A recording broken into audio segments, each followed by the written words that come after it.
welcome back to my channel. Let's study together. How are you all? I hope that all of you must be fine and safe. So हम जो ये हमारी series है जिसके अंदर हम CTAT का सिलेबस डिस्कस कर रहे हैं, आज उस सीरीज़ में मैं आपके साथ डिस्कस करूँगी क्लास 1 से लेकर 5th तक का प्राइमरी क्लासेस का जो सिलेबस है वो हम ज़रा एक बार देख लेते हैं। तो देखिए, अगर हम बात करते हैं CDP की, जिसे कि चाइल्ड डेवलपमेंट एंड पेडागॉजी कहते हैं, वो मैंने आपको एक्सप्लेन कर दिया है कि वो क्या होता है। वो सब्जेक्ट भी हम डिस्कस करेंगे and we will be discussing the English pedagogy with you.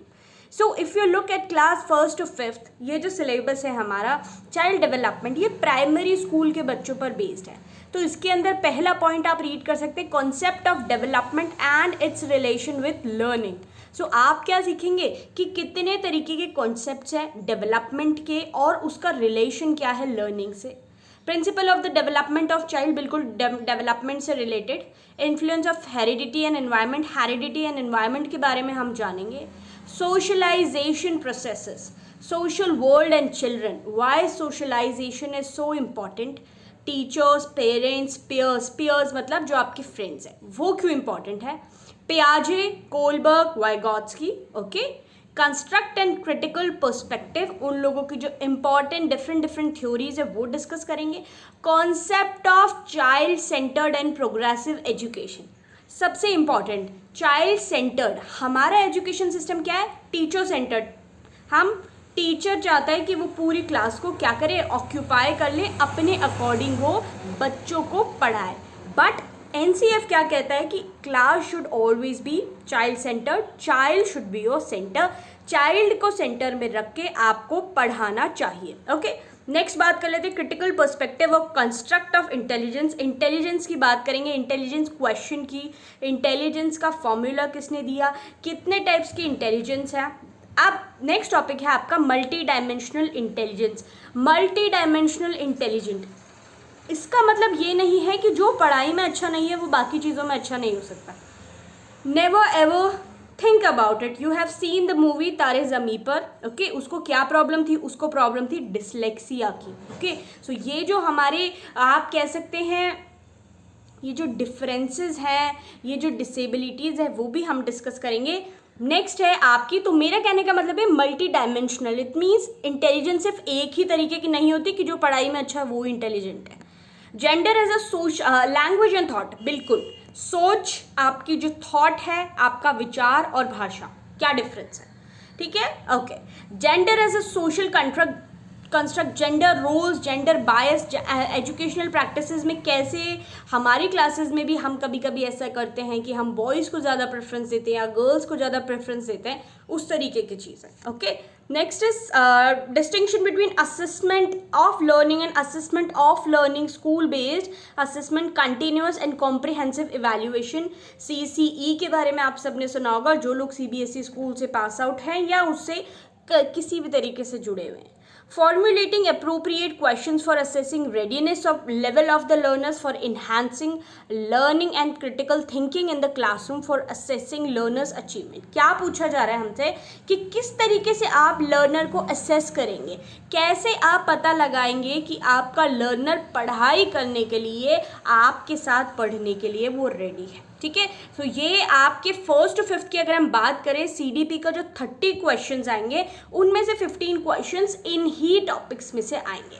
Now if we talk about the 5 questions, okay, जो 5 क्वेश्चंस है वो किससे आएंगे, concept of inclusive education and understanding children with special needs, okay. Special needs के भी जो बच्चे, उनको भी हमें ध्यान में रख के हमारी पढ़ाई करनी है, हमें इंक्लूसिव एजुकेशन बनाना है। अब मैं आपको थोड़ा सा आप कह सकते हैं एक नटशल में बता देती हूँ। इंक्लूसिव एजुकेशन मतलब समावेशी शिक्षा, एक ऐसी शिक्षा का तरीका या प्रक्रिया जिसमें सभी बच्चों को एक साथ सम्मिलित किया जा सकता है, इसीलिए इसे कहा है इंक्लूसिव, समावेशी। हर तरीके के बच्चे डिसेबिलिटीज़ के साथ भी आपके साथ ही पढ़ेंगे और जो नॉर्मल बच्चे वो भी उनके साथ ही पढ़ेंगे, ठीक है। तो इस तरीके से क्या होगा, बच्चों का सोशलाइजेशन होगा और उन्हें ये फील नहीं होगा कि वो लेफ्ट आउट है।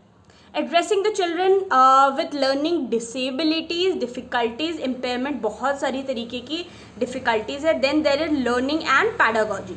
सो जो मेरा मेन मोटिव है आज वो आपको एक्सप्लेन करना है लैंग्वेज 1, ठीक है, लैंग्वेज 1 और लैंग्वेज 2, उसमें भी मेन ये जो आपको दिख रहा है, okay, reading unseen passage, 2 passage, 1 prose और drama and 1 poem with question on comprehensive.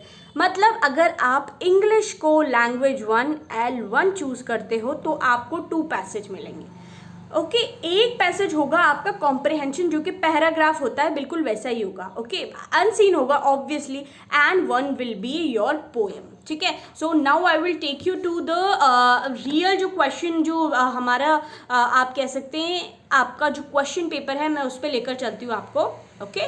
You can see on my screen, just give me a second, या let me start from the start.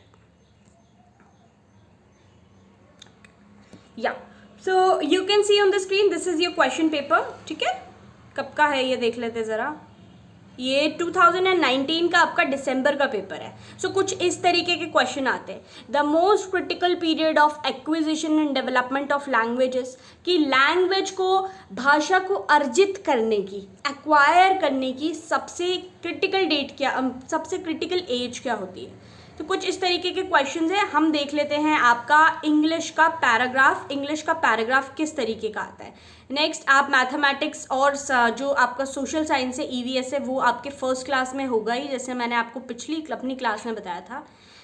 हम देख लेते हैं इंग्लिश सब्जेक्ट, ओके, या ये आपका अभी भी EVS चल रहा है, ओके,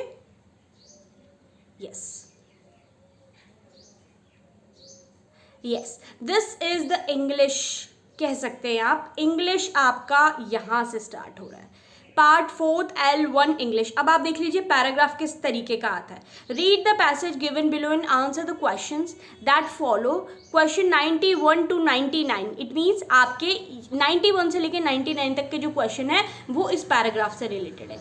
अब यहाँ आपको दिख रहा है ये एक पैराग्राफ हो गया, ये आपका 2 पैराग्राफ हो गया। इट मीन्स एक पैराग्राफ में ही आपके 3 से 4 इन्होंने पार्ट्स कर रखे, ओके। आपको क्या करना है, इस पैराग्राफ को देख लीजिए, एक बार क्लियरली देख लीजिए। इस तरीके का कुछ पैराग्राफ आता है अगर हम पेपर 1 की बात करते हैं। उसी पैराग्राफ से रिलेटेड यहाँ पे क्वेश्चन आपको दिख रहा है, what makes the earth forest of Tholing and Tsaparang look amazing, okay, Tsaparang look amazing. तो वो आंसर हमें इस पैराग्राफ में से फाइंड करना है। और कुछ इस तरीके के क्वेश्चंस भी आते हैं आपके, which part of the following sentence contain an error correction के भी क्वेश्चन आते हैं, ओके। ये देखिए अब आप पार्ट ऑफ स्पीच का भी क्वेश्चन आपको यहाँ शो हो रहा है। Part of speech, I don't know why he is so hostile to me. Now आपको वाई के बारे में बताना है कि वाई कौन सा पार्ट ऑफ स्पीच है, ओके। सो कुछ इस तरीके के क्वेश्चन आते हैं। नेक्स्ट आप देख लीजिए L1 अगर आप इंग्लिश को लेंगे तो आपका कुछ इस तरीके का एक पोएम आएगी, जो कि आपकी, मैं बात करी 2019 दिसंबर, जो लेटेस्ट 20 में तो हमारा कोई एग्जाम नहीं हुआ है, बट लेटेस्ट की बात कर रही हूँ। सो कुछ इस तरीके की आपकी पोएम आएगी, ओके। यस, एल्फ्रेड टेनिसन की ये पोएम है। इस तरीके की कुछ इतनी लाइंस की आपकी पोएम आएगी। नेक्स्ट आपसे कुछ क्वेश्चंस पूछे जाएंगे। The expression the value of death refers to. अब आपको पूरा पोएम को कॉम्प्रिहेंड करना पड़ेगा। कुछ लिटरेरी डिवाइसेस भी पूछे जाएंगे आपसे, देख सकते हैं आप, टू डू और एंड डाई, कुछ इस तरीके के क्वेश्चंस आपसे पूछे जाएंगे। You can just have a look, okay, yes. Okay, so today we will be, आज हम इतना ही डिस्कस करेंगे। Today we will discuss till here only कि इंग्लिश को अगर हम L1 लेते हैं तो पेपर 1 में किस तरीके का पैराग्राफ और क्वेश्चंस आते हैं। सो आई होप आपको ये जो हमारी क्लास है, या जो कह सकते हैं आप वीडियो है, वो अच्छा लगा होगा।